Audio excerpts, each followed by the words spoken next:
Hi friends, అందరు ఎలా ఉన్నారు? బాగున్నారా? ఈరోజు సాటర్డే, మా అమ్మాయి ఇంట్లోనే ఉంది. ఈరోజు ఎగ్ బిర్యానీ చేస్తానని చెప్పి అంది. సరే అని చెప్పి చేయమని చెప్పి అన్నాను. చాలా బాగా చేసింది, చాలా టేస్టీగా ఉంది.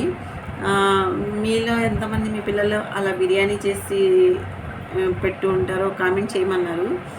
ఒకళ్ళు కామెంట్ చేశారు, చాలా బాగా ఉంది అని చెప్పేసి. నేను కూడా అలాగే చేస్తాను ఆంటీ అని చెప్పేసి ఒక కామెంట్ అయితే వచ్చింది. అలాంటి కామెంట్స్ వస్తే చాలా మనసుకి చాలా హాయిగా అనిపిస్తుంది అన్నమాట. 10 మంది తిట్టినా సరే ఒకళ్ళు పొగిడితే ఎంత ఆనందమే వేరుగా ఉంటుంది.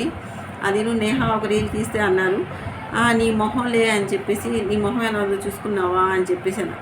నా మొహం, మా అమ్మాయి మొహం ఎలా ఉంటే నీకెందుకు, చూస్తే చూడు రీల్స్, అది మానేసేయి, అంతేగాని చెత్త కామెంట్స్ పెట్టబాక.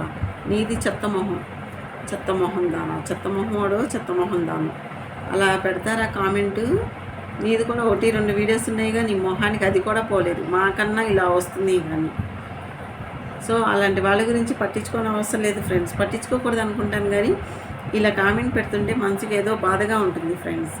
అందుకని అలా మాట్లాడాల్సి వస్తుంది. సో రేపు సండే ఏం చేస్తున్నారు, ఏంటి ప్లాన్స్? మేమైతే రేపు బయటికి వెళ్తున్నాము. సో పిల్లలు ఇద్దరు రేపు ఇంట్లో ఉంటారు కదా, బయటికి వెళ్దామని చెప్పేసి అనుకుంటున్నాం అనమాట. రేపు బ్యాక్ టు బ్యాక్ వీడియోస్ అయితే పెడతాను. భోజనం చేశారా? మేమైతే భోజనం చేసేసాము. సో ఉంటాను, బాయ్, గుడ్ నైట్.